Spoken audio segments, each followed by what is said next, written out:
Լոռու մարզպետը հետաքրքիր է եկել է Էջմիածին կարող է եկել է Էջմիածնում հասկանալու համար կարող է Էջմիածնում է լոռեցիներ կան որ տեսնի գնացել են ընտրության թե ոչ չէ բայց ինչու եք եկել ինչա հետաքրքիր նախկինում պարոն Մկրտչյան երբ որ հանրապետականները այսպես հավաքվում էին շտաբի մոտ կամ առասարակ որևէ ընտրությունների ժամանակ որևէ այսպես ընտրատեղամասի շուրջ կամ որևէ թաղամասում ասում էին հանրապետականները հավաքվել են որ ճնշում գործադրեն ըստ էության հանրությունը ճնշման մասին էր խոսում դուք եք նաև այդ մասին նախկինում ասում եք որ դա ճնշման նպատակ ունի հավաքվում էին որ ճնշեն սա հիմա ինչ է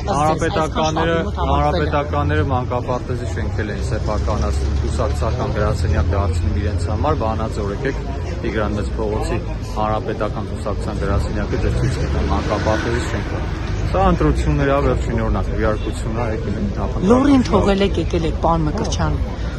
իմ կուսակցությունն է իմ թիմն է ընտրությունները Սա վարչական ռեսուրս աստծա, սա հանրությունը տեսնում է իշխանության ներկայացուցիչը եկել է Լոռից եկել է հասել է Էջմիածին, սա ճնշում չի։ Վարչական ռեսուրսի գործադրումը իրավական կատեգորիա է, մեր ստեղ ֆիզիկապես շտաբի դիմաց կանգնելը ոչ մի օրենքի խախտում չէ։ Իսկ Նիկոլ Փաշինյանը կարող է գա որ ավելի ճնշումը խորացնի հանրությունը տեսնի որ Նիկոլ Փաշինյանն էլ եկա։ Ճնշումը ձեր դիտարկում։ Չէ, բա սա օրինակ հիմա քաղաքացիներն անցնում էին, ես որ քիչ առաջ դիմացի այմ այդում, ասում են ինչու են հավաքվում, հա իշխանության ներկայացուցիչներն են,